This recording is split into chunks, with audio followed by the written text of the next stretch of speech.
La conférencière invitée aujourd'hui présentera une conférence consacrée à un philosophe que j'affectionne particulièrement.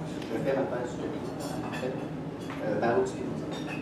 Madame Sylviane Charles, dont elle publie sous le nom de Malinowski Charles, est une spécialiste de la philosophie moderne et en particulier de Spinoza. Mentionnons également un second intérêt de recherche à côté de la philosophie moderne, l'esthétique. Elle est professeure au département de philosophie de l'Université du Québec à Trois-Rivières depuis 2011.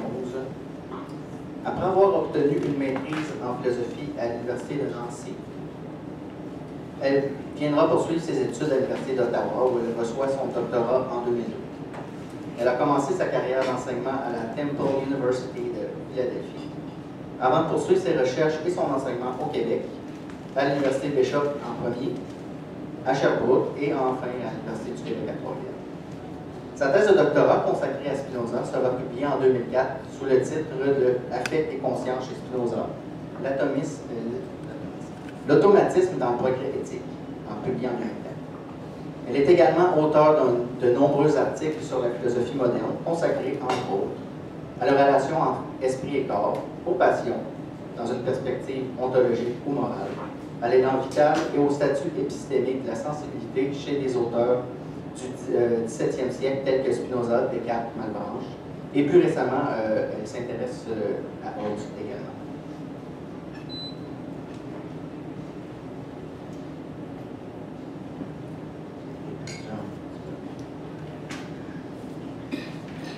Conférencier, c'est pas toi qui dois avoir le trac.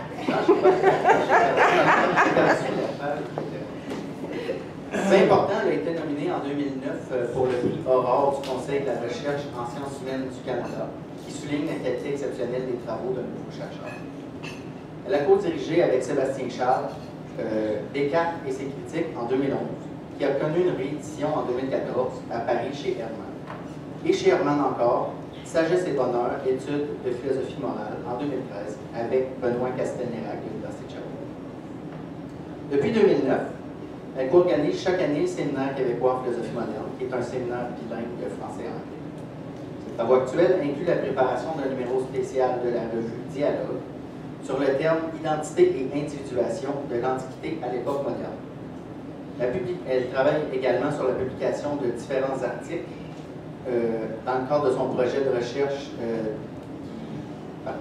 qui va de l'année 2013 à 2016, financé par le FQRSC, mélange toujours dans les et qui porte sur Hobbes et Spinoza, penseurs du Conatus. Ensuite, elle participe à la direction de la revue électronique qui est en fait les cahiers du séminaire québécois en philosophie moderne. Et enfin, elle est sous contrat pour l'édition d'un livre de François Lamy, un cartésien très peu connu, qui a écrit le livre « Premiers éléments des sciences » qui méritait une réédition. La conférence d'aujourd'hui est intitulée « Spinoza, une pensée de la vie » et présentera la figure du philosophe hétérodoxe Baruch Spinoza, né aux Pays-Bas en 1632 et mort en 1677. Après un bref retour sur sa biographie, qui peut sembler simple à la première vue, mais qui, lorsqu'on s'y attarde un peu, est vraiment digne d'un roman.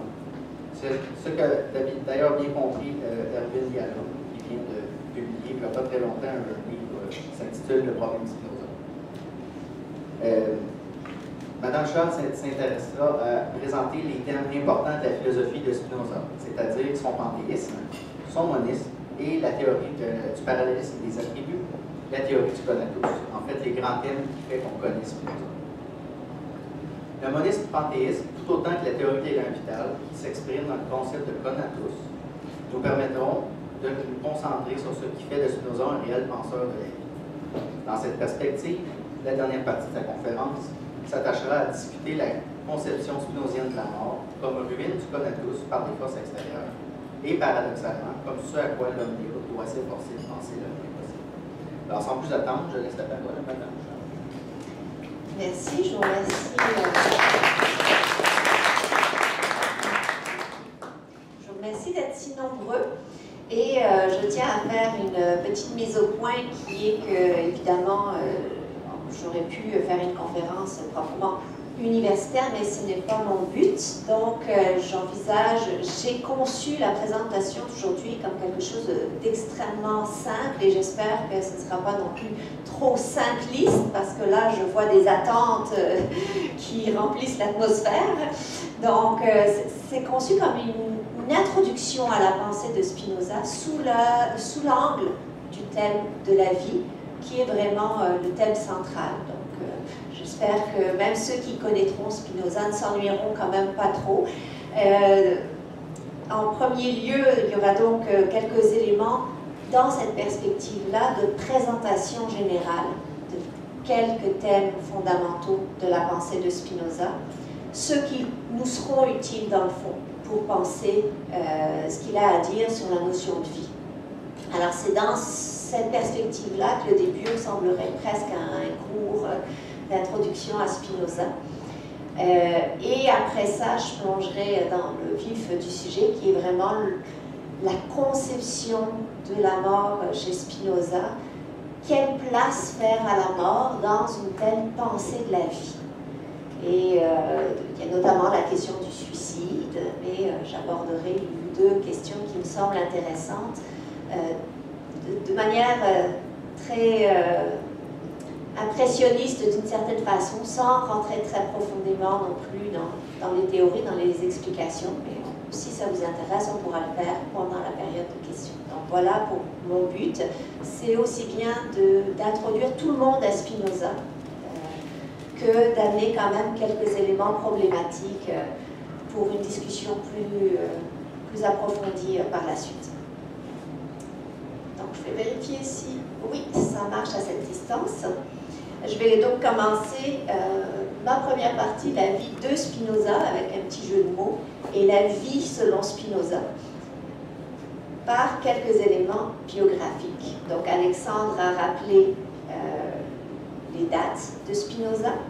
C'est intéressant de noter qu'il est né la même année que le philosophe empiriste John Locke, 1632. Mais Locke a publié en 1689 son essai concernant l'entendement humain, donc Locke appartient quasiment déjà au XVIIIe siècle, alors que Spinoza est vraiment un penseur du XVIIe siècle. Il est mort à 45 ans, donc une vie brève et intense.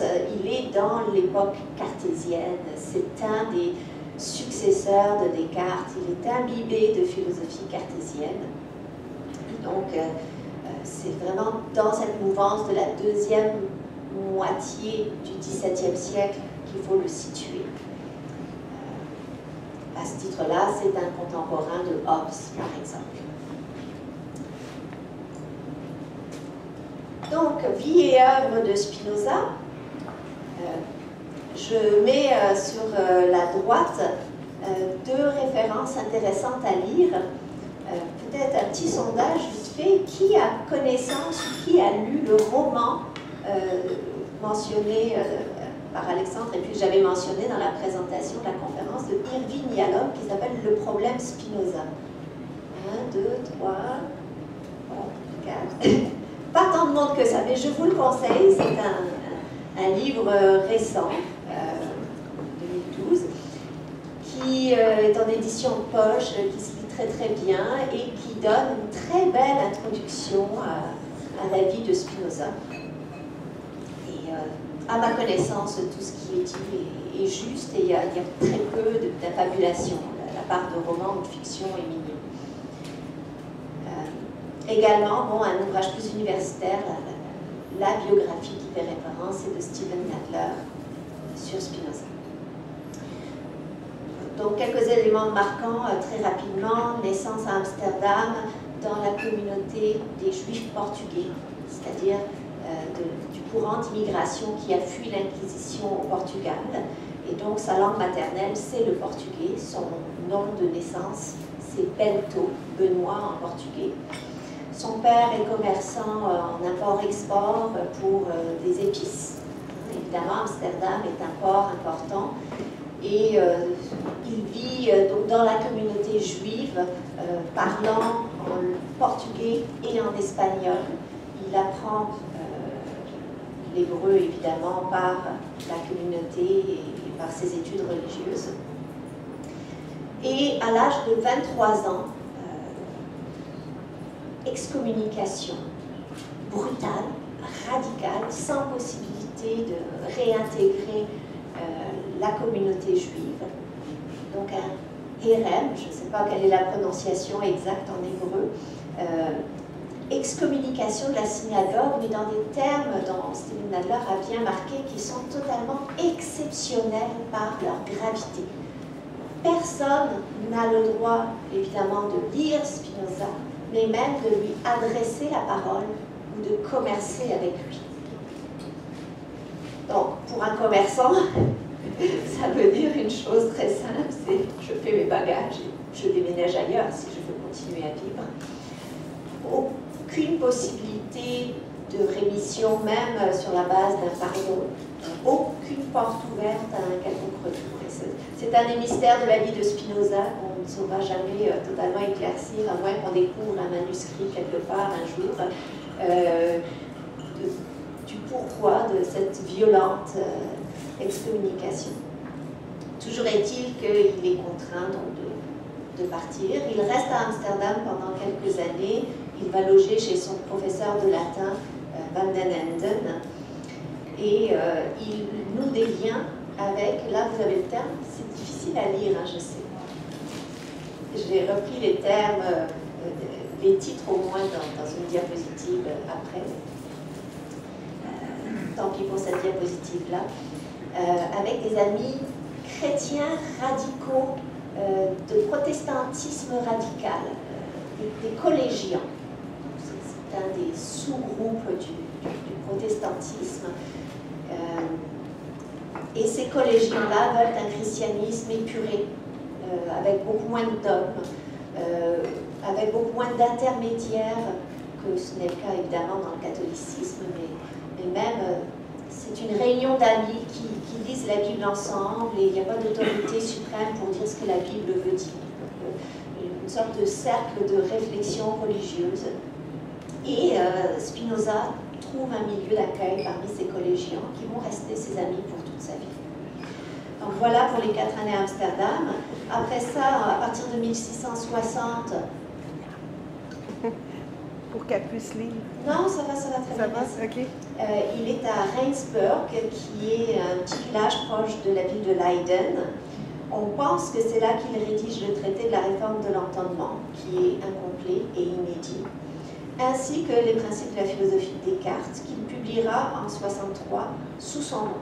Les principes de la philosophie de Descartes vont être le seul ouvrage publié par Spinoza de son vivant sous son nom. Donc, dans le début des années 60, il se fait connaître comme un cartésien parce qu'il offre une exposition géométrique de la deuxième partie des principes de la philosophie de son maître à penser de l'époque, qui est Descartes. Il déménage à Voorburg, un autre village proche de La Haye en 1663, toujours à la recherche de plus de tranquillité. À chaque fois qu'il commence à être trop célèbre, un peu trop sollicité, comme le sage du village, là, il n'aime pas trop ça, il veut garder son isolement, il veut garder sa tranquillité. Il vit de sa pratique artisanale de polisseur de lentilles. C'est d'ailleurs ce qui va causer sa maladie, parce qu'il aspire en travaillant le verre, beaucoup de poussière de verre qui va contaminer petit à petit ses poumons et qui va causer sa pneumonie. Et donc, il vit de très très peu. Il refuse de l'argent qu'on lui donne, il refuse des subventions en quelque sorte que ses amis seraient prêts à généreusement lui offrir. Il veut cette solitude pour se consacrer à l'étude. Et donc, dans les mêmes premières années de la décennie 1660, il rédige le court traité. Est-ce qu'il rédige le court traité? Étant donné que c'est en néerlandais, est-ce que c'est de sa main propre? Est-ce que ce sont ses amis collégiens qui, eux, étaient néerlandais, qui prenaient des notes lors de leurs discussions? Je suis pas une érudite et j'avoue que j'ai même oublié ces détails parce que je les ai lus il y a très longtemps. Mais toujours est-il que c'est une sorte de première version de l'éthique. Et donc on pense que Spinoza, dès le début des années 1660, avait le cœur de sa philosophie exprimable, comme il le fait dans le court traité. Un autre ouvrage inachevé et inédit de son vivant, et où on retrouve ses intuitions fondamentales concernant Dieu équivalent à la nature. De manière plus sûre, on sait que c'est dans ces années à Forbourg qu'il rédige le traité théologico-politique qui, lui, va être achevé. Traité théologico-politique, TTP, souvent dans les abréviations, une sorte d'investigation sur la place que le religieux peut avoir dans le gouvernement et quel genre de mainmise le gouvernement, le politique peut avoir sur le religieux, mais aussi un ouvrage qui contient la méthode d'interprétation herméneutique des Écritures, c'est-à-dire apprendre avec un grain de sel ce qui est écrit, se demander si c'est cohérent avec le reste de la Bible, par exemple. Est-ce qu'on peut le croire ou est-ce que c'est une métaphore? C'est vraiment Spinoza qui est l'un des premiers promoteurs de l'herméneutique, de l'écriture, de l'idée d'une interprétation, d'une exégèse qui prend certaines choses au sens littéral et d'autres au sens métaphorique. Et tout ça est dans le traité théologico-politique publié en 1670, mais anonymement. Tout le monde saura quand même que c'est lui qui l'a écrit. C'est un mystère, un faux mystère, un secret de Polichinelle. Et il va être accusé d'athéisme parce que c'est pas assez orthodoxe. C'est pas orthodoxe pour le judaïsme, c'est pas orthodoxe pour les chrétiens non plus. Spinoza est vraiment une figure rejetée à de nombreux points de vue, en tout cas par le religieux. Et finalement, les 7 dernières années de sa vie, il les passe dans la plus grande ville de La Haye, où il rédige l'éthique et le traité politique qui sera inachevé, sur lequel il passera ses derniers jours de vie. Quelques éléments intéressants, je suis rendue, c'est vraiment totalement invisible. Alors, je vais passer à la diapo suivante. Au moins, il y a le titre. En 72-73, ça peut être intéressant de noter que ses protecteurs, les frères De Witt, qui étaient des républicains extrêmement influents sur la scène politique et qui le protégeaient, ont été assassinés. Et c'est d'ailleurs un épisode totalement horrible de barbarie du peuple qui s'est déchaîné là, promenant leur tête sur des pics. Et en vertu de quoi? En vertu d'une prise de pouvoir par les calvinistes intégristes, les calvinistes radicaux qui ont repris vraiment le pouvoir contre le courant républicain, c'est-à-dire les libéraux en quelque sorte, les partisans de la tolérance religieuse. Et donc c'était les plus grands protecteurs de Spinoza. Ils ont été assassinés sauvagement. Et dans les mêmes années, 72-73, Spinoza s'est fait offrir une chaire de philosophie à l'université de Heidelberg. Et il l'a refusée au nom de sa liberté de penser, dont il savait qu'elle serait compromise s'il commençait à donner des cours dans une institution officielle et que là, il ne pourrait plus dire ce qu'il voulait librement. C'est un contexte de vie où il y a toujours un risque envers lui. Il y a également dans sa biographie le récit dont on pense qu'il est réel, qu'il n'a pas été une fiction, d'une tentative d'assassinat envers Spinoza alors qu'il était encore à Amsterdam dans les 4 années suivant son excommunication comme jeune homme. Donc voilà, une vie où finalement il recherchait la solitude, la tranquillité, au milieu de forces quand même passablement menaçantes. Et c'est pour ça qu'une bonne partie de son œuvre a un caractère politique, comme défense à la fois de la liberté d'expression pour les intellectuels et pour toute personne, et d'un régime politique représentatif. Et même, dans la période moderne, c'est le premier défenseur de la démocratie. Finalement, il meurt en 1677 et ses ouvrages, selon sa volonté, sont immédiatement communiqués à ses amis Louis Meyer, qui était également son médecin, et à Jarry Gell, qui vont immédiatement les amener à l'imprimeur après quelques retouches. Là, ils font des coupures, par exemple, dans la correspondance pour retirer tout ce qui est trop personnel. Et tout ça est publié dès 1677, très rapidement après sa mort. Donc voilà pour cette vie riche en rebondissements. Et je passe maintenant à ce que j'appelle, au niveau du contenu de la philosophie de Spinoza, l'intuition métaphysique de Spinoza. Alors, je vois qu'il y a quelques étudiants dans la salle. Je ne cacherai pas le fait que cette diapositive, que je trouve absolument magnifique, j'ai trouvé ça sur le net, je n'ai pas le droit d'auteur là-dessus, mais je la diffuse quand même. Je la trouve magnifique, l'image de l'arbre, pour exprimer, et je l'utilise dans mes cours, pour exprimer l'intuition métaphysique de Spinoza. Et j'ai envie de demander, quand on voit un bel arbre, par exemple, qu'on est dans la nature, qu'est-ce qu'on peut sentir? Et je crois que c'est quelque chose de très très simple que nous présente Spinoza, qui est une sorte d'intuition métaphysique, si on veut bien, mais en tout cas de sentiment profond, de communion avec le tout. Presque une sorte de sentiment mystique qu'on peut avoir.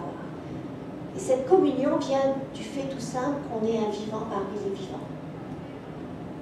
Et si on utilise l'image de l'arbre, on peut se demander, bon,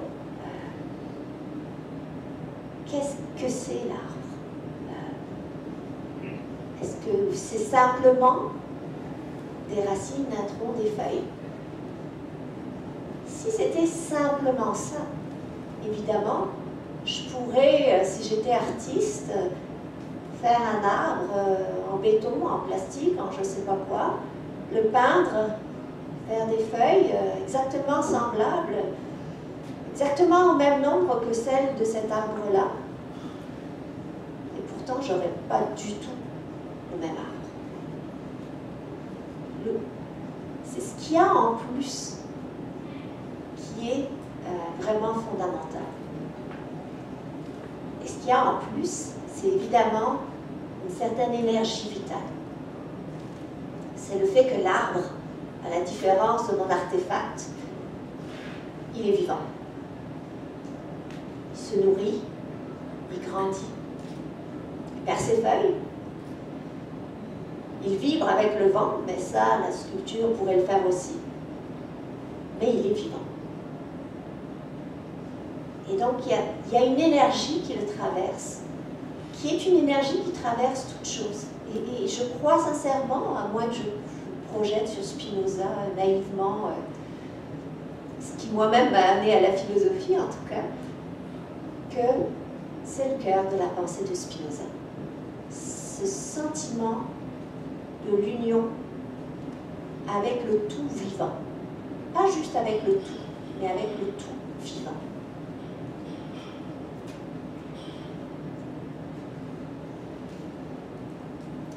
Et ça donne lieu à sa première théorie philosophique, disons, auquel tous les philosophes qui aiment les mots compliqués ont forcément trouvé un nom, auquel on donne le nom de panthéisme. Et même Martial Gueroux s'est amusé avec des variantes de panthéisme, le panenthéisme. C'est que non seulement tout est Dieu, mais tout est en Dieu. Alors le panthéisme, pan, tout, théisme, Dieu, c'est vraiment l'idée que tout est Dieu. Et comme le tout, c'est la nature, bien, Dieu, c'est la nature. Ou la nature, c'est pas juste les arbres. Voilà. Bien sûr, j'ai proposé une image un peu biaisée de la nature. C'est vraiment tout. C'est la bouteille d'eau, c'est la roche, c'est la lampe en plastique. C'est ça aussi la nature. Tout ce qui est, tout ce qui peut être désigné comme être, mes pensées aussi, mon esprit, les idées, la logique, les lois logiques, tout ce qui est, quel que soit son ordre de réalité, c'est de la substance. Alors, de la substance pensante ou de la substance étendue, de la substance mentale ou de la substance matérielle. C'est les deux sortes qu'on connaît. Peut-être il y en a d'autres, dit Spinoza, parce que Dieu est infini, mais moi, comme être humain, c'est les deux auxquels j'ai accès, puis ça va me suffire. Alors, la substance, unique comme elle englobe le tout, comme la nature. Tout est dans la nature. On a une expression qui veut dire un peu autre chose quand on dit tout est dans la nature au sens de tous les goûts sont dans la nature, là, mais tout est dans la nature au sens vraiment basique. La nature, c'est le tout. Et cette nature, puisqu'elle n'est pas juste une apparence, une croûte qu'on peut gratter, mais également une ressource infinie d'énergie, pourquoi pas l'appeler Dieu?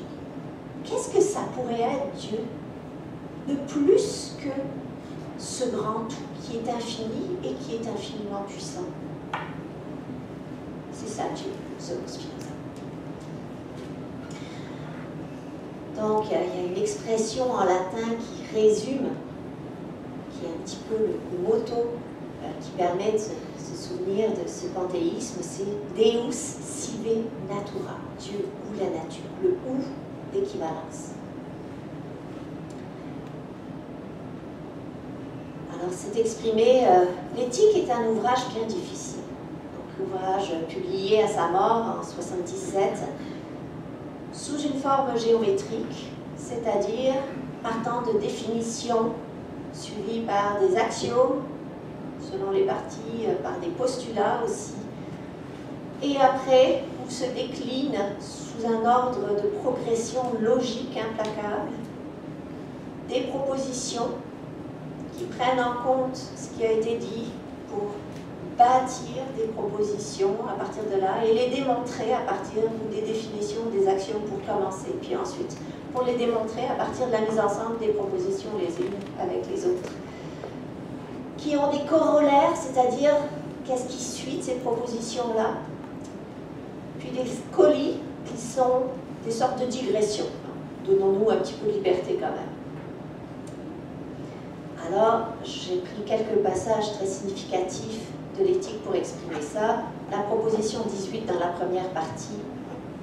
Dieu est cause immanente mais non transitive de toute chose. Voilà, cause immanente, c'est-à-dire l'effet reste dans la cause. L'effet ne sort pas de la cause. Dieu, c'est la vie et tout ce qui est vivant, c'est la vie.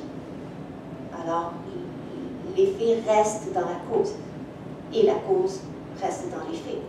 L'un est la manifestation ou l'expression de l'autre. Proposition 34, la dernière d'éthique 1. La puissance de Dieu, c'est son essence même. Voilà l'essence de Dieu, c'est cette puissance infinie, puissance d'être, quelle que soit la chose que ce soit. On appelle ça également le monisme parce qu'il y a une seule substance. Et notamment dans le court traité, mais aussi dans l'éthique, à la proposition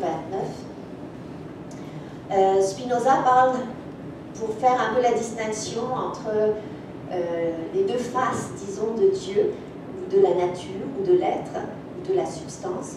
Il parle de nature naturante d'un côté, qui serait la force infinie qui est en arrière du visible, et la nature naturée qui serait la face visible de cette force-là. Donc, l'expression, c'est la nature naturée, c'est-à-dire c'est comme le créer, sauf qu'on ne peut pas parler de création parce qu'il n'y a pas de séparation entre le créateur et le créé. Donc, le produit, c'est la nature naturelle, puis le producteur qui s'exprime à travers sa production, c'est la nature naturante, c'est-à-dire le processus de création ou de production. Donc, ce qui va appeler spécifiquement les attributs et la substance, ben, plus le côté nature naturante, puis les modes, c'est le nom qui donne à la nature naturelle. Alors, un être humain, c'est un mode composé d'un corps, qui est un mode de la substance étendue, puis qui est un mode de la pensée aussi, par son esprit. Bon. Je passe rapidement sur le parallélisme des attributs, qui est une logique conséquence du monisme. Il y a une seule substance qui s'exprime dans des ordres différents.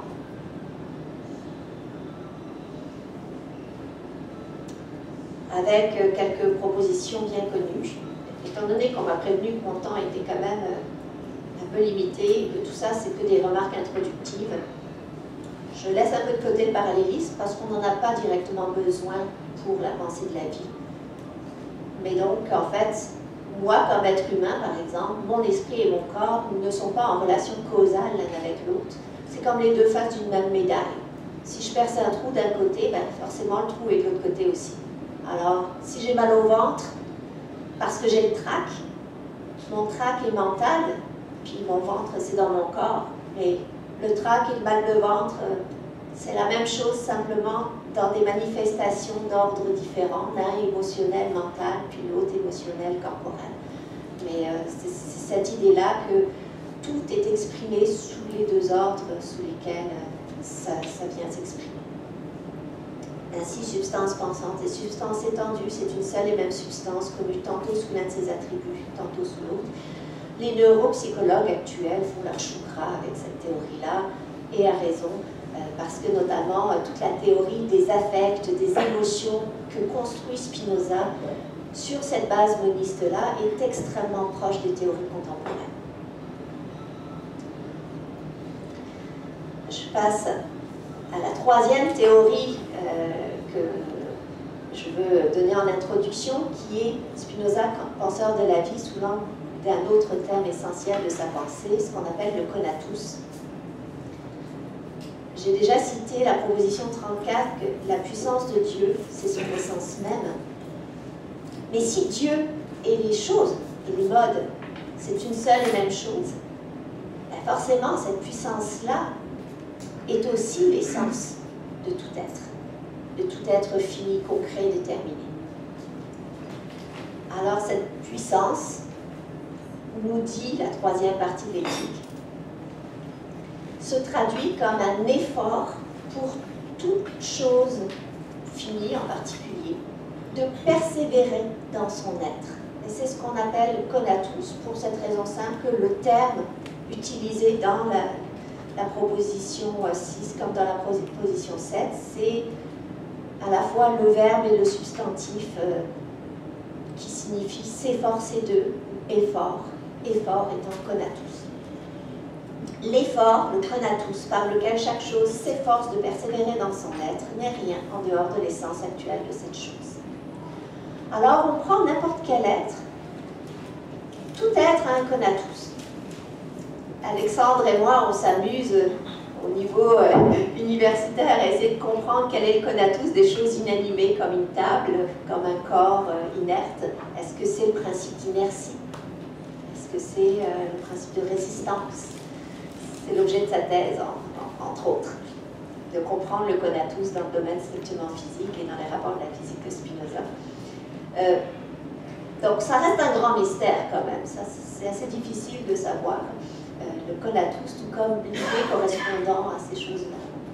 C'est un peu obscur, mais ce qui est sûr, c'est que toute chose résiste à la destruction que l'extériorité pourrait lui infliger.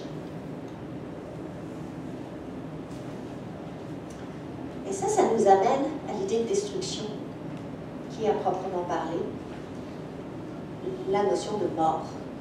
J'ai utilisé le même jeu de mots, si on veut, la mort de Spinoza et la mort chez Spinoza, comme j'avais fait pour le concept de vie. C'est les deux volets de ma présentation. D'abord, théorie très intéressante de Spinoza.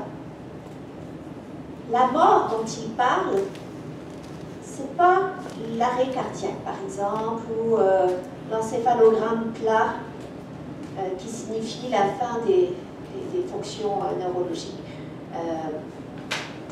La mort peut intervenir à chaque changement majeur de personnalité ou à chaque transformation majeure de la personne. Et il donne un exemple qui est celui d'un poète espagnol devenu amnésique. Et il dit, cet homme-là est mort à sa vie précédente.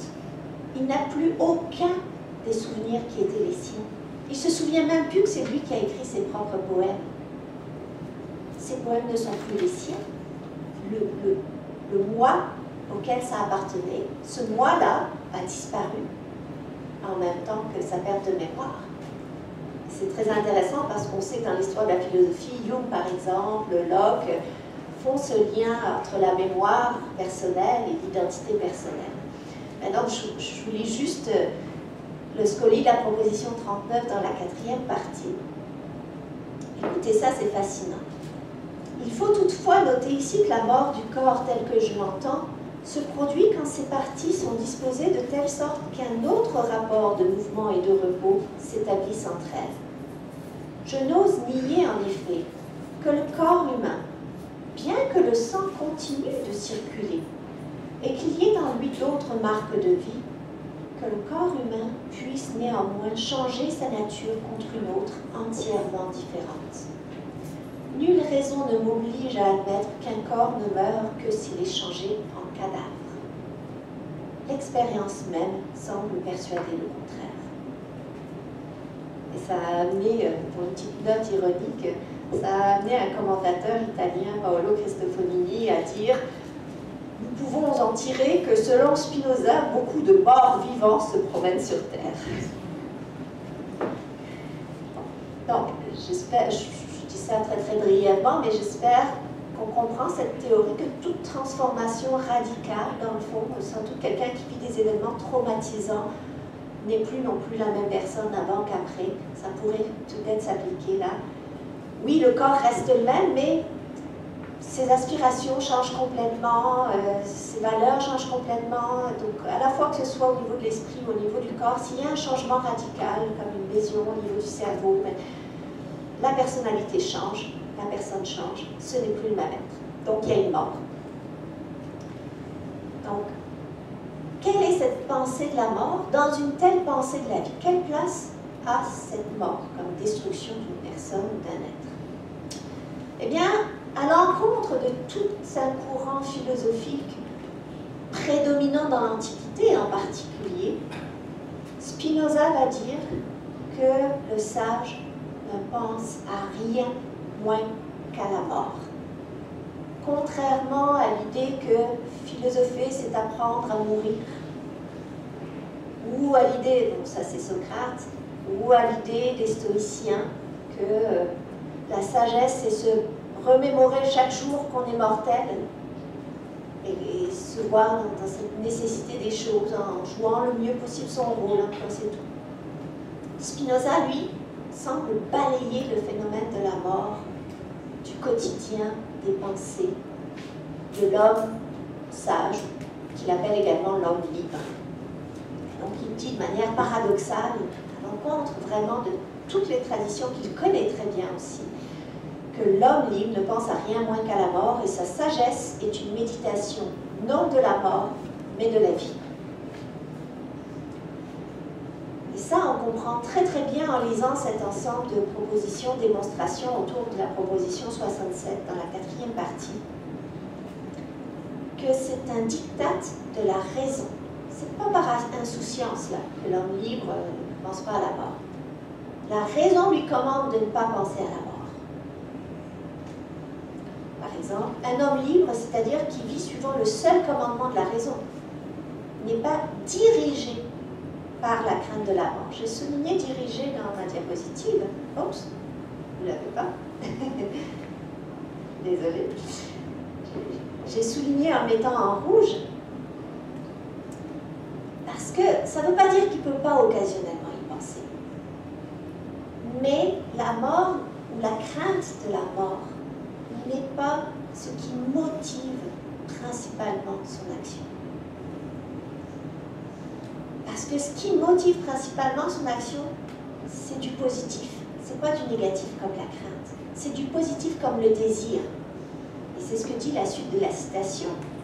Donc l'homme libre n'est pas dirigé par la crainte de la mort, mais désire ce qui est bon directement.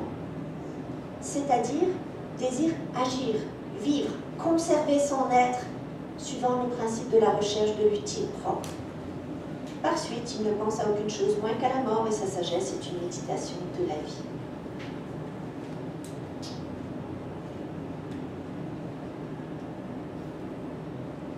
Est-ce que cette manière de ne pas penser à la mort est une indifférence? Un commentateur bien connu, tel que Pierre Macheret, voit plusieurs raisons pour lesquelles l'homme libre ne doit pas penser à la mort et que c'est de peu d'importance. D'abord parce que la mort c'est un néant, donc c'est rien. Un peu comme les épicuriens, quand j'y serai, elle ne sera plus là. Quand elle sera là, j'y serai plus exactement. Il écrit, dans le fait de reconnaître une existence à la mort, qui est un défaut d'existence et rien d'autre, il y a une contradiction dans les termes. On ne peut pas penser au rien, donc on ne pense pas à la mort. Moi, je crois que c'est trop facile. Et je crois que le sage s'empêche volontairement de penser à la mort parce que, justement, elle est un mal et qu'elle est à craindre. Et là, on peut regarder dans les analyses que fait Spinoza de ce qu'il appelle un mal. Un mal, oui, c'est une négativité, donc c'est rien en soi. C'est toujours un mal pour moi. C'est rien en soi objectivement. Il n'y a rien de mauvais, de mal dans la nature. Mais quand même, pour moi, dont l'essence est de persévérer dans mon être, évidemment que l'arrêt de la persévérance dans mon être est un mal. Alors le mal, comme le bien, qui ont forcément un sens relatif, vis-à-vis de moi, ils ont un sens. Et une interprète, Chantal Jacquet, qui est beaucoup plus dans cette ligne de pensée, en disant la chose suivante: si l'homme libre ne pense à rien moins qu'à la mort, ce n'est pas parce que la mort est moins que rien. J'aime bien cette formule.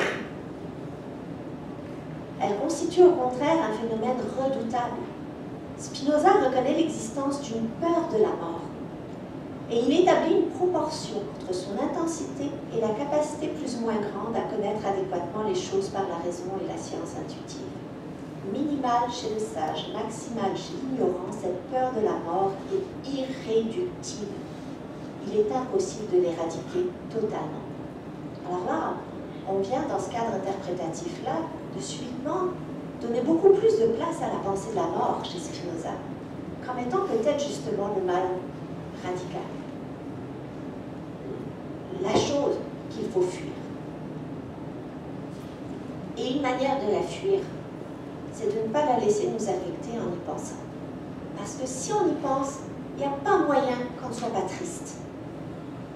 Et la tristesse chez Spinoza, c'est une diminution de puissance vitale.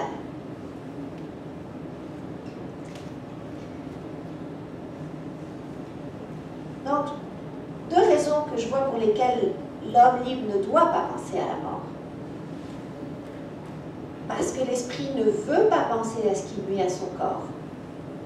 Parce que c'est contre la nature de l'esprit qui veut, qui imagine ce qui fait le bien et la persévérance et la poursuite de la vie de son corps.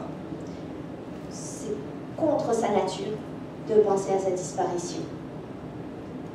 Bon, des citations qu'on pourrait amener là-dessus, vous avez ici. Par exemple, l'âme, autant qu'elle peut, s'efforce d'imaginer ce qui accroît ou seconde la puissance d'agir du corps. Et deuxièmement, parce que dans la quatrième partie de l'éthique en particulier, on trouve toute une théorie du vivre ensemble. Comment est-ce que le sage peut vivre parmi la foule ignorante, parmi les intolérants? Comment le tolérant peut tolérer les intolérants? Comment le sage peut vivre parmi les ignorants sans être affecté par ce que Spinoza qualifierait volontiers de leur bêtise? Parce que Spinoza n'était pas un tendre vis-à-vis du peuple. même si promeut la démocratie, c'est parce que le peuple est fait comme ça, alors on fait le constat que les gens veulent se sentir impliqués dans les décisions, et que c'est comme ça qu'on aura la plus grande paix. Mais c'est pas comme si tout était rose et que l'on doit suivre le peuple. Et donc, la raison nous dicte des choses, dicte aux sages, par exemple, de chercher le moins possible la compagnie de ceux qui pourraient lui nuire. Et d'une manière générale, d'éviter tous les maux possibles, toutes les rencontres néfastes, de les éviter. Il ne s'agit pas de faire œuvre de bravoure là, en allant exprès sur la place publique, argumenter pour défendre ses idées quand on est face à un public hostile. La paix, c'est la tranquillité de l'esprit, c'est ce qui va nous permettre collectivement d'être le plus heureux. Et c'est la raison qui dicte ça. Il y a un évitement rationnel des mots. Par exemple, sous la conduite de la raison, écrit Spinoza, nous rechercherons de deux biens le plus grand et de deux maux le moindre. Alors, puisque la pensée de la mort s'accompagne de tristesse, autant ne pas penser, et s'efforcer même de ne pas penser à la mort. Il y a un problème qui reste, qui est majeur, et qui est du sens commun, il y a quand même une manière de vouloir la mort directement. Et l'expérience l'atteste. Il y a des gens qui se suicident, il y a des gens qui s'enlèvent la vie. Est-ce que Spinoza peut aller au point, loin dans sa théorie, au point de nier la possibilité de ce qui advient réellement? Parce qu'il a l'air de le nier purement et simplement, même comme une possibilité logique. Et là, la réalité porte un démenti formel. Il y a des gens qui s'enlèvent la vie. En effet, il nie qu'on puisse vouloir la mort et il tient son bout jusqu'au bout, dirait-on. Alors, c'est que nécessairement la mort ne peut venir que de l'extérieur. Tout ce qui est interne en nous, ça s'en va vers la vie. Et si on est au point de vouloir la mort, en réalité, ce n'est pas un désir direct. C'est comme l'évitement dont je parlais à l'instant, d'un plus grand mal, même s'il y a de l'imagination là-dedans, il n'y a pas forcément des idées adéquates. Il écrit dans le Scoli de la proposition 20, la 4e partie, « Personne nommé d'appéter ce qui lui est utile, de désirer ce qui lui est utile ou de conserver son être, sinon vaincu par des causes extérieures et contraintes à sa nature, et contraires à sa nature. Ce n'est jamais, dis-je, par une nécessité de sa nature, c'est toujours contraint par des causes extérieures. On a la nourriture en aversion ou qu'on se donne la mort. Ce qui peut arriver de beaucoup de manières. Mais que l'homme s'efforce par la nécessité de sa nature à ne pas exister ou à changer de forme de mort, cela est aussi impossible qu'il est impossible que quelque chose soit fait de rien, comme un peu de réflexion permet à chacun de le voir. Ça, on adore les formules de Spinoza. T'es trop bête, tu comprends pas, réfléchis un peu, retourne à tes cahiers. C'est particulièrement enrageant quand ça fait des années qu'on lit les mêmes textes. T'es toujours face à des boutades comme ça. Alors le problème du suicide, ce serait peut-être l'un des grands problèmes de Spinoza. D'autant plus, ça se redouble d'une hypothèse assez frappante d'un interprète actuel en France qui s'appelle Éric Delassus, qui pense que Spinoza a pratiqué le suicide assisté. Et il se fonde sur le récit de son biographe Colérus, où on aurait eu la visite de son médecin et ami Ludwig Louis Meyer, qui lui aurait apporté 2 jours avant sa mort à peu près du suc de mandragore, donc du poison, pour qu'il puisse mettre fin à ses jours. Et ça, c'est le récit des logeurs de Spinoza, qui étaient en même temps ses amis, les époux van der Spyk. Alors, un autre interprète, Piet Steenbakers, dit, bon, écoutez, Colerus, il est allé chez les Van der Spyk 15 ans, 16 ans après la mort de Spinoza. Il a eu le temps de faire pas mal de reconstructions imaginaires. C'est tellement incompatible avec la pensée de Spinoza qu'on ne peut pas accorder de crédit à cette idée qu'il se serait donné lui-même la mort. Moi, je trouve que ça rajoute une couche à ce problème. Et je crois volontiers qu'il est tout à fait possible que la raison lui ait dit que là, il souffrait vraiment trop, et que la mort était un mal moindre, tout en étant un mal moindre que les souffrances dans lesquelles il était. Je laisse ça un peu en ouverture. J'en suis presque à mes conclusions. C'est que la mort est un mal, du moins j'ai présenté ça comme une théorie tout à fait plausible pour le fait de ne pas y penser, parce que c'est un mal. On peut penser que Spinoza a fui rationnellement le mal, notamment avec sa théorie de la raison qui conseille d'éviter les mauvaises rencontres ou d'éviter les choses qui peuvent être source de tristesse. Et que la maladie qu'il avait pourtant en lui a été conçue par lui comme des forces extérieures qui auraient écrasé son vouloir vivre à ce moment-là, qui auraient vaincu son conatus. Mais je ne terminerai pas sans vous donner quelques problèmes qui, à mon sens, sont majeurs dans cette pensée-là. Oui, le suicide est en soi un problème, mais toutes les formes de mort sont problématiques dans cette pensée de la vie. Et au premier rang de toutes les formes de mort, la maladie, c'est-à-dire ou la vieillesse ou la dégénérescence toute simple des cellules, la mort naturelle.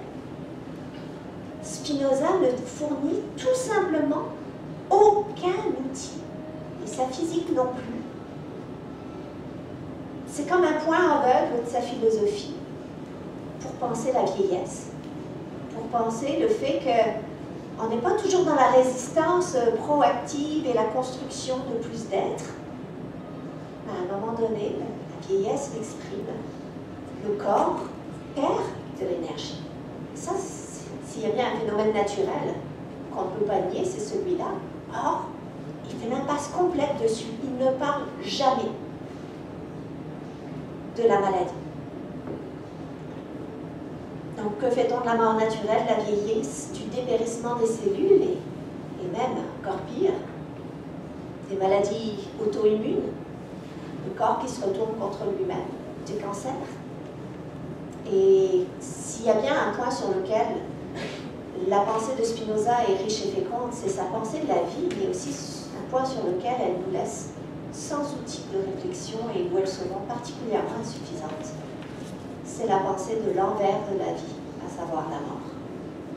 Je vous laisse là-dessus, merci. Alors, je ne connais pas beaucoup Spinoza. Sinon, quelqu'un que je connais, pas beaucoup, mais qui m'a beaucoup intéressé, qui était Goethe. Et lui, il a toujours dit, Spinoza était très important pour lui. Et moi, ce qui m'a toujours semblé, c'était que c'était celui, comme grand homme, peut-être un des derniers des hommes total, comme Nietzsche, on pourrait apprécier, qui a comme appliqué cette réversibilité de nature-Dieu, Dieu-nature. C'est comme si lui, il était celui qui aurait porté le plus loin des possibilités de cette pensée propre à Spinoza. Et du coup, j'aimerais savoir ce que ça vous disait, ce que vous en pensiez, ce que vous avez déjà réfléchi, parce que cette idée de réversibilité, de nature-Dieu, peut être aussi mise sous les termes de bien et mal.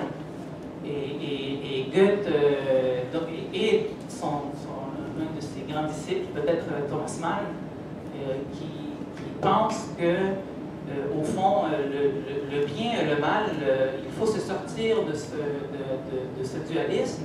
Du coup, dans le mal, il y a toujours une production du bien. Et donc, on ne pouvait plus trancher comme avant le bien et le mal. Et pour finir, c'est que aujourd'hui, par hasard, je feuille encore un livre du grand Suzuki sur l'histoire du Zen, et où est-ce qu'il parle comment un des textes fondamentaux pour la première école de Zen, donc celle de Bodhidharma et des 6 patriarches, où est-ce que le premier intérêt, le premier motif de leur méditation était justement de se sortir de la dualité de la pensée, entre autres, bien et mal. Alors, j'aimerais beaucoup... voilà, je vous laisse à vous. Commentaire imaginaire. Voilà. Alors, j'en prends beaucoup plus que je ne serais capable d'en donner du commentaire, parce que c'est pas mon domaine de confort, mais quelques pensées qui peuvent venir et qui peuvent servir d'éléments de réponse. Mais merci. D'abord, on sait que Goethe était un admirateur de Spinoza. Et puis, quand on lit La montagne magique, c'est clair qu'il y a beaucoup de Spinoza aussi chez Thomas Mann. Alors, cette conception de Dieu nature, infini, c'est proche du romantisme, c'est certain. C'est proche de l'intuition romantique, de la nature infinie, même le monisme aussi. On est dans une fusion avec la nature quand on lit la poésie romantique, etc., ou les œuvres littéraires. C'est certain que pour eux, il y avait cette possibilité d'une fusion avec la nature, et que la nature, c'est à beaucoup d'égards le Dieu de Spinoza. Maintenant, on ne peut pas dire que l'un et l'autre, c'est la même chose non plus. C'est plus mystique et romantique, justement, chez les romantiques. C'est plus rationnel et pas surréaliste, là, chez Spinoza. C'est très pragmatique chez Spinoza. Il n'y a pas d'élan mystique, là. Il n'y a pas beaucoup de ça, mais on peut imaginer que c'est quand même la même intuition fondamentale chez les deux. Et puis, c'est certain que pour l'identité de Dieu et la nature, il y a beaucoup de proximité, y compris avec le zen, avec la pensée chinoise beaucoup aussi, avec le taoïsme. Toutes les formes de non-dualisme ressemblent au non-dualisme de Spinoza. Maintenant, sur la question du bien-mal, ça j'avoue que je le prends parce que vous l'apportez, mais je ne saurais pas quoi dire pour ajouter quoi que ce soit là-dessus. Je ne connais pas assez les notions de bien et de mal, qu'il y aurait du bien dans tout le mal, etc. Je ne vois pas nécessairement ça chez Spinoza non plus. Je ne commenterai pas plus là-dessus. C'est exprimé sur l'éthique. Alors, l'éthique, ça veut dire justement des pensées sur le mal. Oui, non, je ne veux pas dire qu'il n'y a pas de pensée du bien et du mal chez Spinoza. Mais ce que vous dites que chez Goethe, il y a du bien dans tout mal, du mal dans tout bien, que l'un et l'autre sont un peu réversibles, alors ça, moi, je ne connais rien de ça. Je ne peux pas dire si c'est pareil ou pas. Mais oui, chez Spinoza, évidemment, vous avez tout à fait raison, il parle du bien, mais il n'y a pas un bien objectif écrit dans le ciel. Ce n'est pas des lettres en or qu'il suffit de lire, et surtout pas en ouvrant un livre...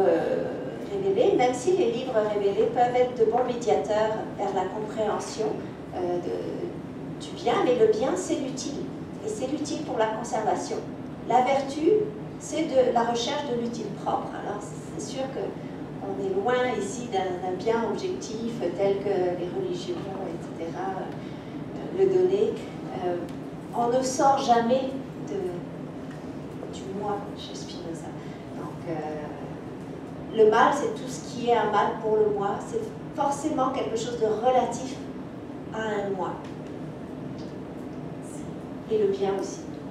J'aimerais vous féliciter pour cette conférence. De votre part, Les universitaires qui résument Spinoza en moins d'une heure. Félicitations. merci. Surtout quand on comprend tout de A à Z, c'est rare. Merci beaucoup. Et je voudrais vous dire aussi que dans un roman que je vais souligner, de Edwin Yalom, le problème Spinoza, qui est très bon, il y en a un autre que je connais, qu'il faut lire, il vient de André Ferretti, une Québécoise, qui s'appelle Bénédicte sous enquête. Et dans ce roman de André Ferretti, Spinoza, Baruch Spinoza, Benoît, Bénédicte, pourrait être Benoît, pourrait être une femme. Et elle nous démontre qu'effectivement, Spinoza pourrait être une femme. Alors, juste pour ça, ça vaut la peine de le lire. Maintenant, je voudrais vous dire en plus que, concernant la mort, personnellement, j'ai toujours été un petit peu tiraillé quand je disais Spinoza, puis qu'il nous disait que l'homme sage, l'homme libre, ne se préoccupe pas de la mort.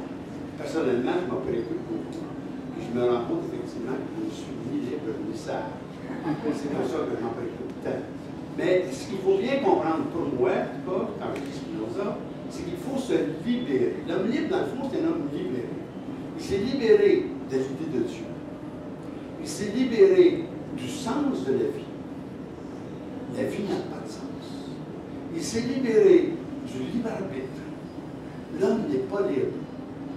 Il croit qu'il est conscient de ses actes, de ses désirs, mais il est inconscient des causes qui déterminent ses actes et ses désirs. Et il s'est libéré aussi des valeurs absolues, du bien et du mal. Pour lui, l'absoluté des valeurs est une illusion. Donc, se libérer des illusions, c'est aussi se libérer de nos ignorances. Or, l'homme libre ou l'homme sage, il est rare. Et justement, il nous dit à la fin de l'éthique, ce qui est beau est rare. Alors, que Spinoza nous dise que l'homme sage ne se préoccupe pas de la mort, il faut presque le croire. Parce qu'effectivement, avant d'arriver à sa sagesse, il faut d'abord se libérer. Mais la question que je vous pose, tout ça, chez Spinoza, c'est dû à la raison qui le guide. Et moi, je me pose toujours la question, est-ce que la raison est un guide suffisant?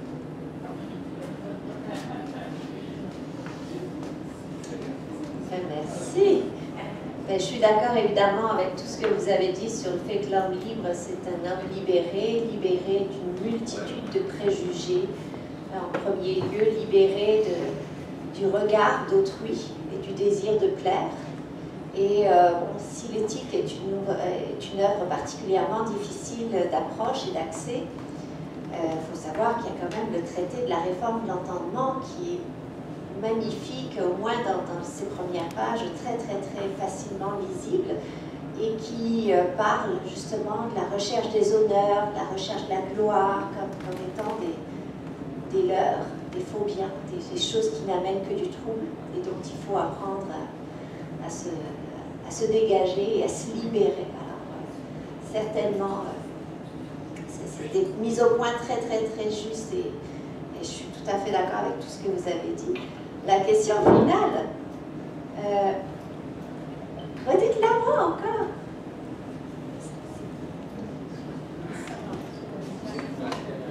Oui. Spinoza nous recommande d'être guidés par la raison, aussi bien pour notre bonheur personnel que pour le bonheur de toute une collectivité. Quand il parle de l'utilité, le bien est utile, non seulement pour moi, mais pour les autres. Pour lui, la raison est vraiment le guide. Et je me pose encore la question, et on se la pose tous ensemble sans doute, est-ce que la raison est un guide suffisant? Moi, je connais la réponse, mais je veux connaître la vôtre. La réponse. Moi, j'adore ce genre de questions parce que ce genre de questions avec lesquelles on va pouvoir repartir puis on va pouvoir y penser tranquillement. Parce que l'idée d'entendre parler de Spinoza, c'est pas pour savoir ce que Spinoza a dit, c'est pour penser avec lui, puis que sa pensée enrichisse la nôtre. Je pense que la question en soi mérite d'être posée par tout un chacun, puis je ne peux pas répondre à la place de Spinoza. Je pense que Spinoza voulait dire oui comme réponse. D'un autre côté, Spinoza a une certaine modestie concernant la raison face aux passions, en disant que clairement, une raison peut nous dire ce qui est bien à faire, mais on ne va pas l'écouter si on est enchaîné à nos passions. Alors, je ne sais pas si c'est ça que vous vouliez dire, je connais la réponse. Ouais, Spinoza est quand même très réaliste, très pragmatique là-dessus, dans le fait de dire ce n'est pas en tant que vrai qu'une idée adéquate va nous permettre à surmonter une passion, mais c'est en tant que cette idée a elle-même une charge émotive positive et donc active qu'elle va pouvoir lutter contre les émotions négatives.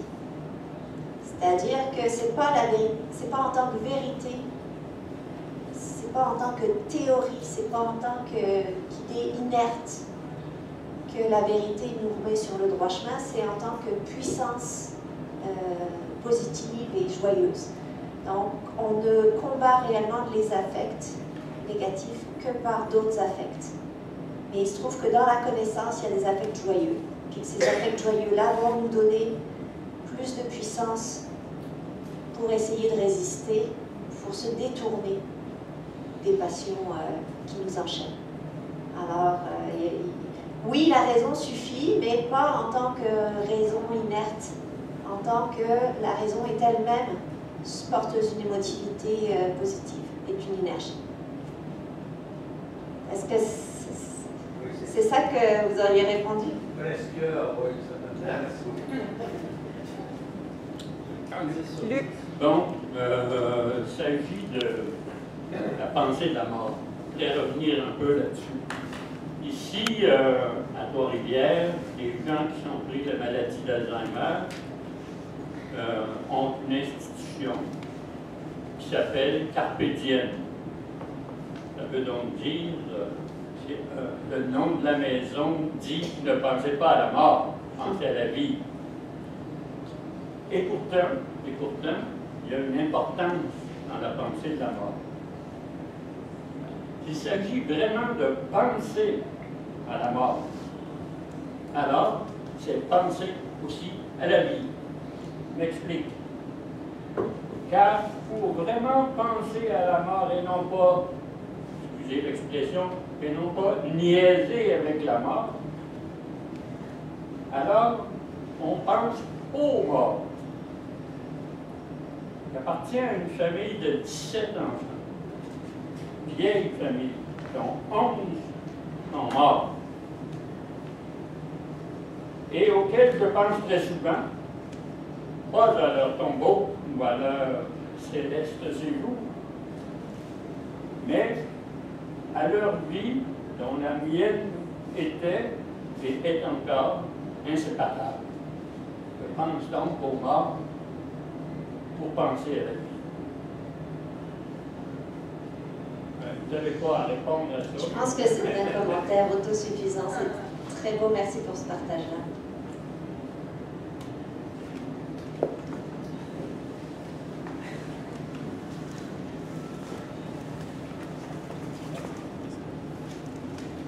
Ma question serait toute simple, c'est comment vivre le deuil selon Spinoza? Je ne suis pas Spinoza. Je ne sais pas ce qu'il répondrait. D'après toi? Je pense qu'il répondrait par l'étude, par le fait de se procurer des joies intellectuelles. Peut-être essayer distraire son esprit, en tout cas. Si on a vécu soi-même des deuils, on peut se rendre compte que les quelques moments où on pense à autre chose parce qu'il faut bien travailler ou parce qu'il faut bien s'occuper de telle ou telle autre personne, elles sont des moments finalement de soulagement dans ce deuil-là.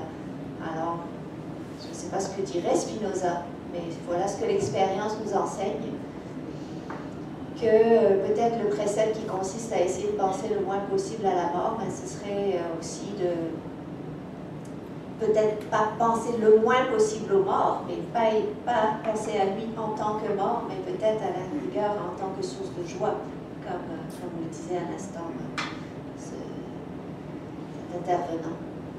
Penser aux joies qu'on a eues. Essayez toujours de penser sur le mode de ce que j'ai eu, on ne le reprendra pas. Ça, je l'ai eu. Merci beaucoup pour votre exposé, pour vos réponses, surtout que vous avez répondu, d'après moi, très bien à la question « Est-ce que la raison est suffisante ?» Et j'ai lu quelque part un commentaire, il me semble que c'est Abune qui a fait une traduction des œuvres de Spinoza avec des commentaires. Je ne sais pas si je le prononce comme il faut. Et qui disait « La rationalité n'est pas la forme suprême de pensée de Spinoza. » Et en parlant de la relation entre la pensée et les affects et le plaisir de penser et le plaisir de réussir, de penser qu'on va réussir, on ajoute beaucoup à la raison qui résonne et qui fait des déductions ou des démonstrations. Et on est plus dans le domaine de l'appréciation de ce qui va nous apporter du plaisir ou du bien et nous faire éviter le mal. Et ça, je pense que vous avez très bien répondu. Là où je veux en venir, c'est la question de la raison comme puissance. Toute est puissance, la raison c'est une puissance. Tout a son conatus et la raison a son conatus. Et le conatus de la raison, est-ce que c'est chercher la vérité? Pas certain. Ça me semble beaucoup plus que c'est avoir raison. Dominer. Mettre les autres à leur place. Comme un peu dans les familles traditionnelles, le mari dit à l'épouse, c'est seulement des émotions, c'est seulement des sentiments, ça te donne ta tête, ça te donne ta raison. Et avoir raison pour dire à l'autre, assis-toi et parle pas.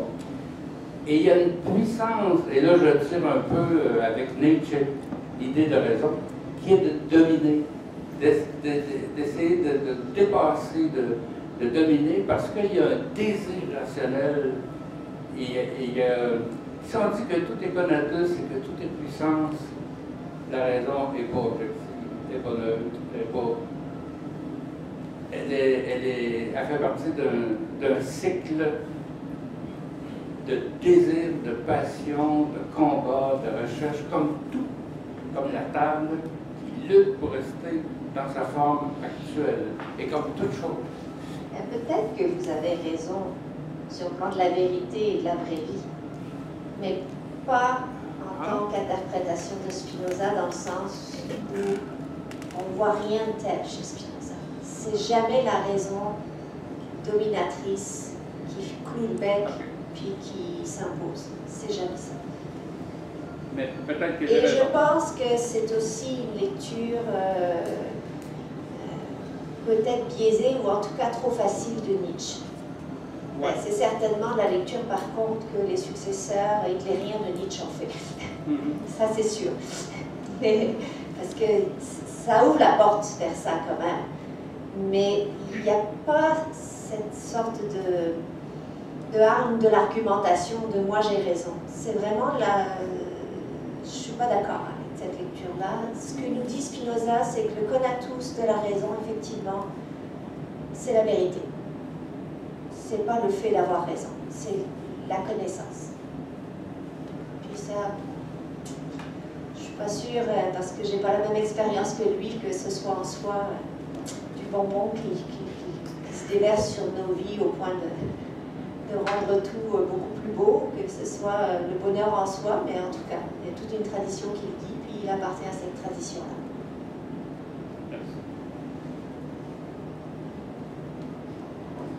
Je vais poser une question, mon dit.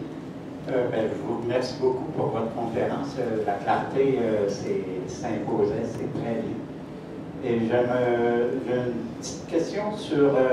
vous n'en avez pas parlé, mais moi j'ai lu un texte de vous un peu avant, puis c'est sur la continuité de l'esprit après la mort du corps chez Spinoza. Vous m'avez dit qu'il en parlait quand même passablement dans l'éthique, si vous vouliez m'éclairer. Donc, il y aurait comme un petit nuage, l'esprit qui s'envole après la mort du corps. Alors, ça c'est... On a commencé à en parler à la pause, donc je sais à quoi vous faites allusion. C'est tout ce que dit Spinoza. Effectivement, j'y avais fait allusion dans l'article qui a un petit peu circulé parmi certains, à l'éternité, la partie éternelle de l'esprit. Parce que selon Spinoza, les idées inadéquates, c'est-à-dire ce qui appartient à l'imagination, ce qui appartient à notre vie affective, ce qui appartient à tout ce qui est relié au vécu corporel, dans le fond, ça inclut la mémoire, etc. Tout ça disparaît avec la mort, puisque son substrat matériel disparaît. Ça, c'est clair que ça disparaît. Mais il a aussi cette idée que l'éthique est en quelque sorte une recherche d'éternité. Et j'emploie pas le terme d'immortalité, mais, et il n'emploie pas non plus, mais il dit bien que même au présent, dans notre vie, pas après la mort, mais ça se continue après la mort. Il y a une partie de notre esprit qui est éternelle et qu'on peut faire grossir en ayant de plus en plus d'idées adéquates, d'idées vraies. Alors le sage a forcément, contrairement à l'ignorant, une partie de son esprit éternel qui est beaucoup plus grande que l'ignorant. L'ignorant, il reste rien de lui. Quand il meurt, son corps meurt, puis comme s'il était totalement dans son corps, il n'a rien cultivé d'autre comme connaissance que l'imagination, la perception, les désirs liés au corps, ben, tout ça, ça disparaît. Bon, il y a beaucoup d'interprètes, écoutez, qui ont glosé là-dessus. Moi, je pense qu'il ne faut pas voir ça de manière trop mystique. D'ailleurs, ce n'est pas le courant dominant du tout. Je pense pas que ça veuille simplement dire qu'on a accès durant cette vie par le sentiment d'éternité. C'est dans la 5e partie, il dit bien, nous sentons et nous expérimentons que nous sommes éternels. Alors oui, dans cette vie-ci, il y a ce sentiment d'éternité, et certainement le sentiment d'éternité, ça peut être l'espèce d'intuition métaphysique dont j'ai parlé, de sentiment mystique, de faire un avec le grand tout. Sûrement, je me sens une partie de quelque chose d'éternel. Alors il y a de ça, mais je ne pense pas que ce ne soit que ça. Là, je me positionne comme interprète, et puis il y en a qui s'en tiennent très bien à ça, et pour qui c'est largement suffisant. Moi, ce que je vois, c'est quand même le verbe, il reste quelque chose de notre esprit qui est éternel. Qu'est-ce qui reste maintenant? Une sorte de trace. De même, tout à l'heure, dans la discussion, Alexandre m'apportait un outil, disait, un fait, une fois qu'il a été, il est vrai. On ne peut plus l'effacer de l'ordre de la réalité. C'est un peu ça. Cet être que je suis et que j'aurais été après ma mort, il aura été. Et puis, bon, Spinoza dit des choses un peu étranges sur le fait que cette partie-là va rester d'autant plus grande que j'aurai eu plus d'idées vraies. Moi, j'essaie dans mon interprétation de Spinoza de comprendre sur le plan ontologique comment certaines idées vont être actualisées en un sens plus fort quand elles vont être pensées par des esprits humains. Mais c'est juste l'interprétation. Vous avez parlé de substance pensante et de substance matérielle. Et vous avez parlé aussi de Dieu comme une puissance infinie qui serait son essence. Puis là, vous venez d'employer le terme éternel. Toutes ces choses-là qu'il me semble qu'on n'arrive pas à toucher, qu'on n'arrive pas à... substance pensante, moi j'ai toujours dit substance matérielle et substance inconnue. Je ne sais pas si elle est pensante. Je ne sais pas si elle va rester après ma mort. Je ne sais pas si les plus grands menteurs, ce ne sont pas ceux dont on parle aujourd'hui. Hein, les plus grands ignorants, celui qui se dit ignorant finalement, c'est peut-être le plus grand savant. Puis vous parlez de métaphysique de l'art. J'ai encore bûché en fin de semaine sur ma terre. Puis c'est sûr qu'il y a un sentiment quand tu veux. Je te dis, je devrais-tu pas. Mais là, j'ai une urgence, il faut que je fasse une cabane à telle chose, peu importe.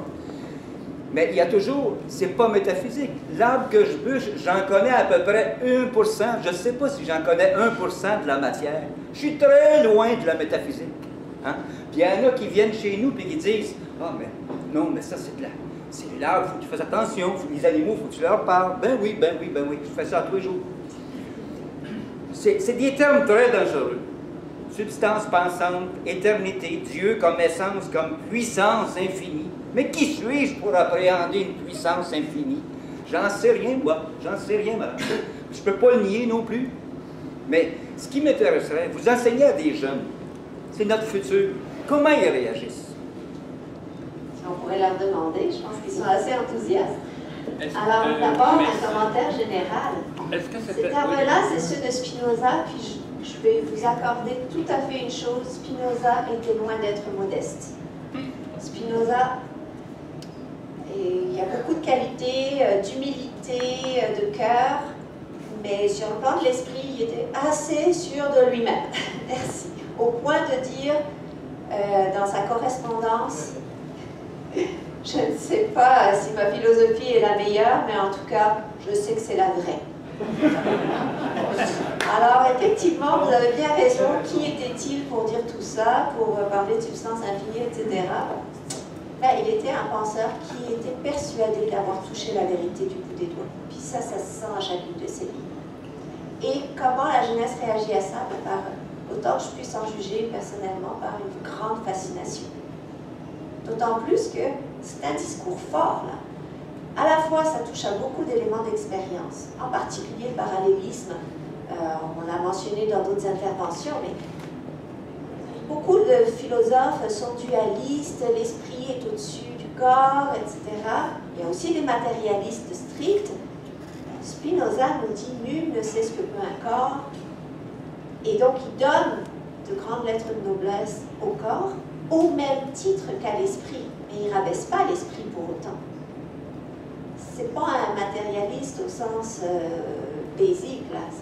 C'est quelqu'un qui est un moniste, mais un moniste de la substance. Et l'esprit, comme le corps, les deux sont juste des ordres parallèles, qui, même si le terme de parallélisme n'est pas de lui au demeurant.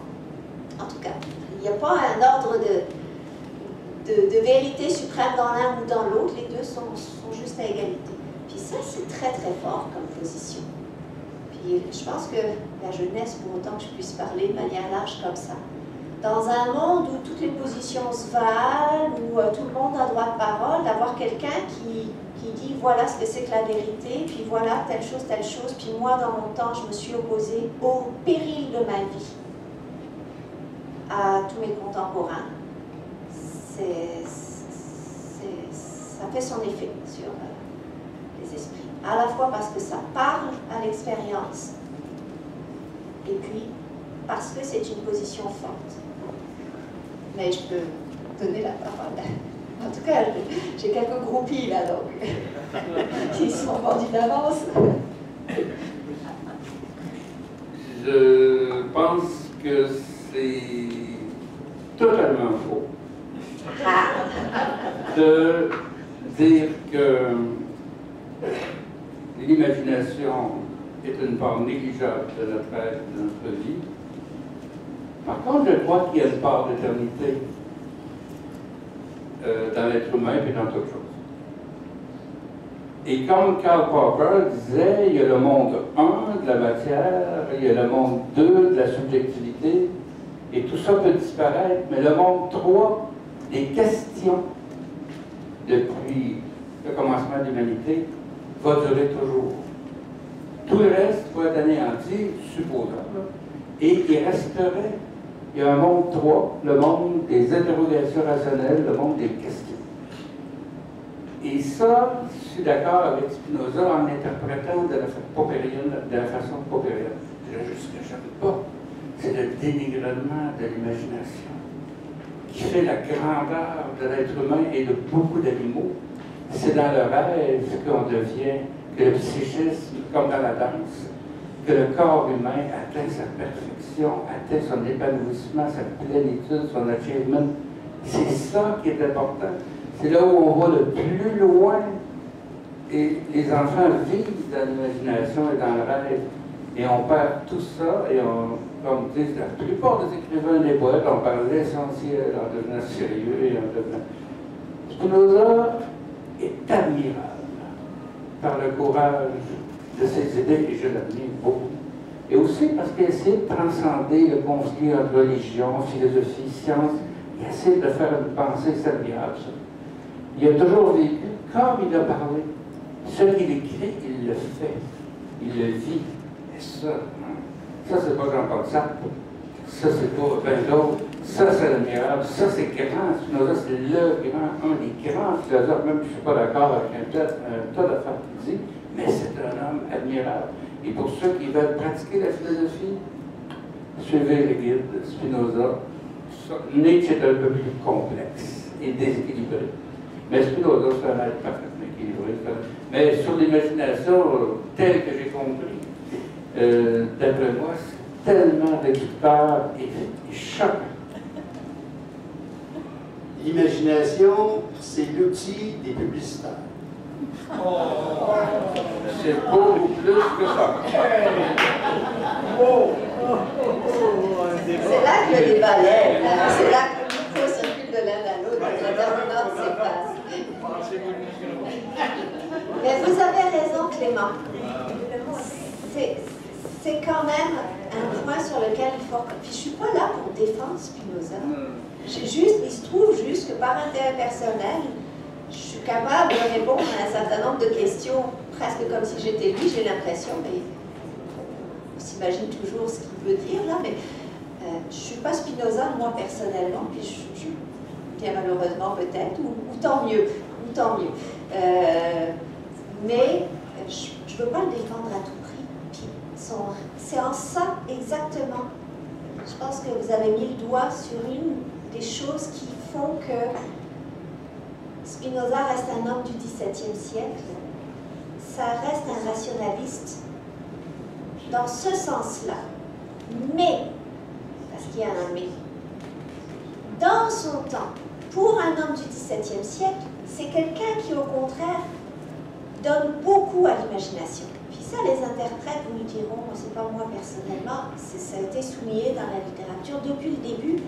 C'est parce que l'imagination, aussi inférieure comme mode de pensée qu'elle soit par rapport à la raison, ben ça reste une puissance de pensée et créer. Et donc c'est une puissance. Donc c'est du positif.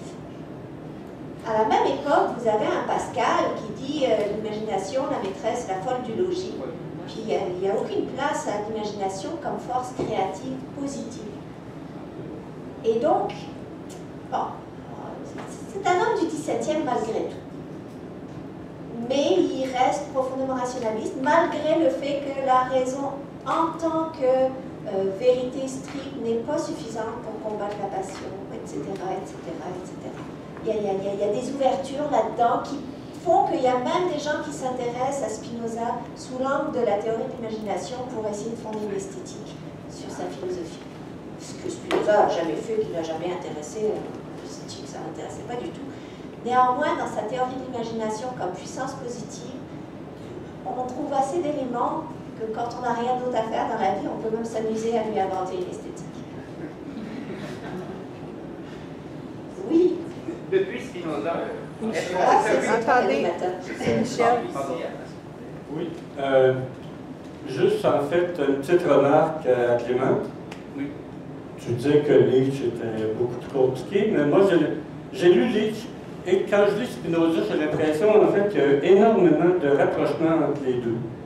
Principalement quand, tantôt je l'avais mentionné lors de la conférence, quand Nietzsche dit « la conscience c'est la sauvegarde du corps », ben, le corps il ne pense pas à la mort. Le corps c'est la vitalité. Le corps c'est en fait ce qui s'exprime. Le corps en fait ce qui veut se dépasser, ce qui veut se dépasser dans la vie en fait en s'exprimant. Donc c'est un petit peu la même chose que je retrouve moi chez Spinoza. Et dans ce sens-là, j'ai l'impression, en fait, qu'il y a énormément de ressemblances entre les deux. De l'autre côté, je dirais aussi que pendant toute sa vie, Nietzsche a recherché la vérité. Et de façon très, très, très rationnelle. D'ailleurs, c'est pour ça qu'il a essayé de défaire toutes les idoles, en fin de compte, une après l'autre, pour pouvoir en arriver à un fondement, quelque chose qui pourrait résister, quelque chose qui pourrait être vraiment un fondement véritable à ce qui est. Et dans ce sens-là, ben, j'aurais l'impression de dire qu'il y a presque, en fin de compte, une grande ressemblance entre les deux, plutôt qu'une grande différence entre les deux. Ah ouais, bon. Et puis, je me demandais, en fait, si chez les contemporains, en fait, de Spinoza, il y en a qui ont pu être influencés par lui au XXe siècle actuel. Alors, on avait commencé à en discuter là aussi à la pause. Quand on lit Nietzsche et puis qu'on connaît Spinoza, ou inversement, on est tout de suite frappé par beaucoup de ressemblances. Et puis on a cette ressemblance-là chez tous les philosophes qui mettent au premier plan, ça peut être la notion d'élan vital, hein, on peut penser même à Bergson, qui mettent au premier plan cette énergie, cette puissance, ce que Nietzsche appelait la volonté de puissance. Oui, les deux pensées se ressemblent beaucoup. Maintenant, Nietzsche, d'après, on le sait parce que c'est dans sa correspondance qu'il fait état du moment où il a découvert Spinoza, puis il dit « D'avoir lu Spinoza, je me sens moins seul dans le monde. » Alors, Spinoza n'était pas à la base de l'élaboration de sa pensée. Sa pensée était déjà constituée. Mais quand il a lu Spinoza, il a reconnu lui-même beaucoup d'affinités. Il y a un penseur au XVIIe siècle auquel je m'intéresse de plus en plus, c'est Hobbes, qui met aussi le conatus, ou le désir, au centre de tout. De tout. D'ailleurs, c'est lui qui utilise le terme de conatus dans ce sens-là pour la première fois. Et probablement même que Spinoza a utilisé le terme de conatus en ayant Hobbes en tête. Donc, Spinoza n'a pas tout inventé non plus, mais il a fait des petits, c'est sûr. Puis Nietzsche, c'est pas son descendant direct, mais c'est un grand continuateur des mêmes intuitions philosophiques, disons. Bon, brièvement, sur la question de l'imagination. Est-ce que depuis, puis même avant Spinoza, les guerres, les conflits, est-ce que c'était une aventure de la raison? Ou peut-être un petit peu davantage une aventure de l'imagination? Est-ce qu'on ne s'est pas servi de l'imagination des gens pour dire « Ah, c'est Satan, il faut faire la guerre, il faut se chausser pour marcher dans le sang ». Je vais répondre pour essayer d'arrêter la querelle et la chicane en disant que Spinoza pense que la voie de l'imagination, c'est la voie de la singularité subjective, alors que le rationnel, c'est la voie du commun. Et donc, tout ce qui est recherche de paix doit passer par le commun, par la compréhension de ce qui nous unit aux autres et pas de ce qui nous désunit. Puis les désirs et l'imagination, parce que dans l'imagination, il y a les perceptions qui rentrent. Tout ça est profondément ancré dans un corps qui est un corps individuel et donc qui nous enferme sur nous. Alors, on peut être d'accord ou pas d'accord, mais c'est comme ça qu'il voit ça. Il voit ça, l'imagination, comme une source de désunion, puis la raison comme une source d'union, parce que la raison, c'est ce qui est commun, puis l'imagination, ça nous appartient à chacun individuellement en propre. Puis là-dessus, on va pouvoir s'opposer dans nos conceptions de ce qu'on imaginait bien, de ce qu'on imagine ci, de ce qu'on imagine ça. Alors que si on comprenait ce qui est bien, on comprendrait ce qui est bien pour tous, puis on serait d'accord. Alors, Madame Charles, il vous reste 5 minutes. J'aimerais ça que vous nous fassiez une belle conclusion. Ah, je ne suis pas prête à ça. Ben, j'aimerais ça. C'est comme vous voulez. Il y a encore une question. Moi, je préfère avoir des questions. OK, on va y aller avec la question. Attendez, on n'entend pas. Les poètes romantiques ont exprimé ces idées de l'âme dans l'univers. Par exemple, ils s'expriment par le le chant des oiseaux. Quand Shelley to a skylark, hail to the blithe spirit, bird that would never wet. Tu es un esprit, hirondelle, skylark, c'est hirondelle, n'est-ce pas? Oui. Tu n'étais jamais un oiseau. Ton chant, c'est la voix de l'esprit de l'univers.